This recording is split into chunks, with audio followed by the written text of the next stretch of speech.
Diagram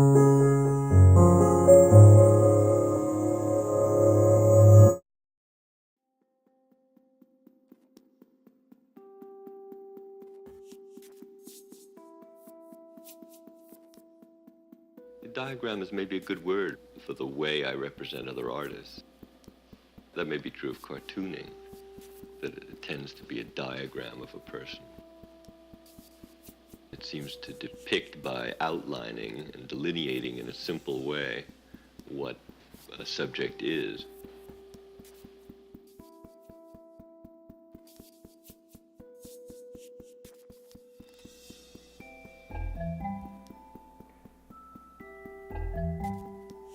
The studio was his favorite place. It was the idea that he could actually come down and play. Sometimes he just liked to come down and even clean his paintbrushes and look around at the work he was doing, at that time.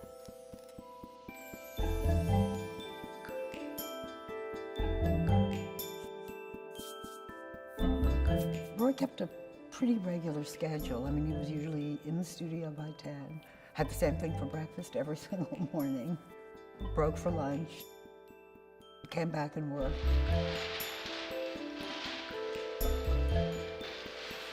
It wasn't like I have to go to work today, God, I have to paint today. Nothing. It was his joy, it was his pleasure. It was everything. Sometimes I'd go to the studio in Southampton and he'd be alone in the studio. I'd sit in the little chair and watch him work. And I thought I'd be distracting him. No, I'd watch him work and he was just focused. Nothing to distract him.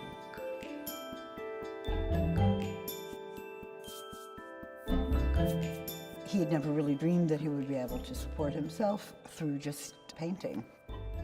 That was something that made him truly happy.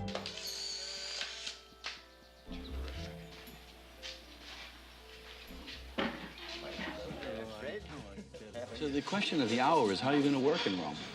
I'm going to do some drawing and thinking and mostly eating, I think. He was exactly the first day I met him to the day I never saw him again the same way. Easygoing, charming. He wasn't judgmental. I was working at the Bianchini Gallery in New York, and we did an exhibition called The Great American Supermarket, and thought, wouldn't it be great if instead of a regular poster, we could get Roy Lichtenstein and Andy Warhol to put an image on a shopping bag. They both agreed. And I met Roy in 1964 when he came in to sign the shopping bags. Well, it was 64, so he was pretty well known. He was an internationally known artist.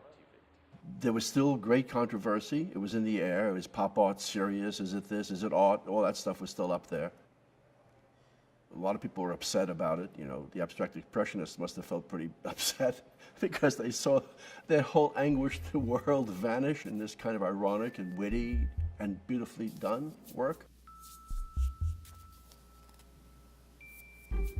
What I did in these early paintings was frightening to me, really, and it seemed to go counter to a sense of taste I had developed along with, I would hope, a sense of art. Except I knew it had meaning, and I knew it very shortly that it had more meaning than the things I had done before. But because it was so different, it was really frightening.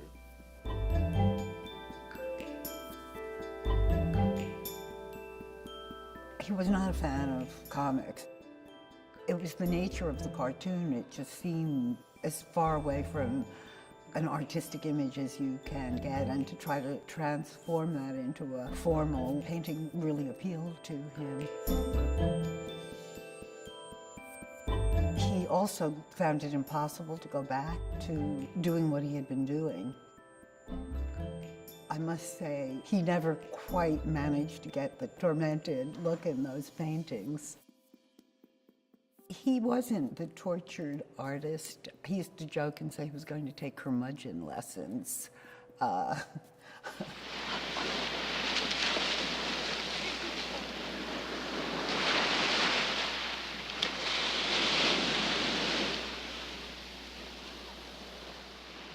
When Roy was at Ohio State, he had an art professor, Hoyt Sherman, who was a huge influence on him. Talked all about ways of seeing and perception. He had methods of teaching where he flashed slides in a dark room really quickly and had people sketch them so that they could get kind of wholeness or gestalt of the work. That really had a major impact on Roy.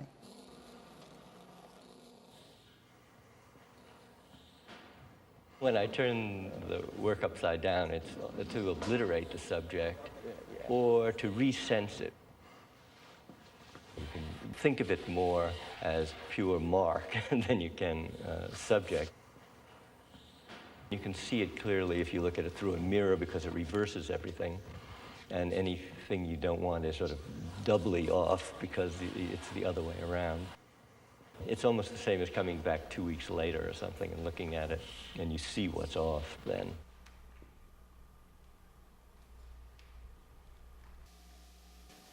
Art's about something that's entirely different from what my original sources were.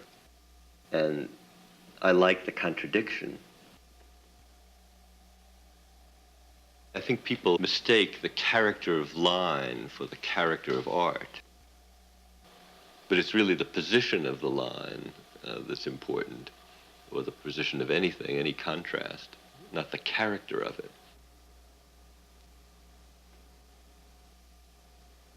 Anything that was kind of high-flung always amused him, and he himself had just kind of natural humility, really.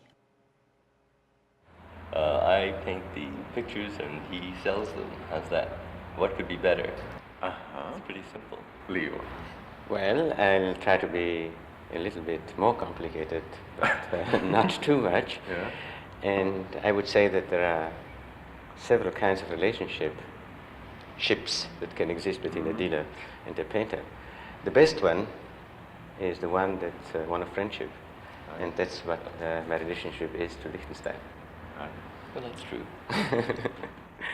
Leo Castelli was his dealer for his entire life from 1961 until his death.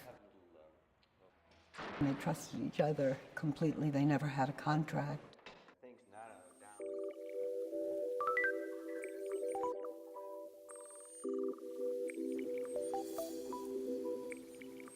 As Roy started to become kind of more successful and better known, he used to joke and say, someone's going to be tapping him, "Mr. Lichtenstein, it's time for your pills." And he'd be in a wheelchair and with his hat cockeyed on his head.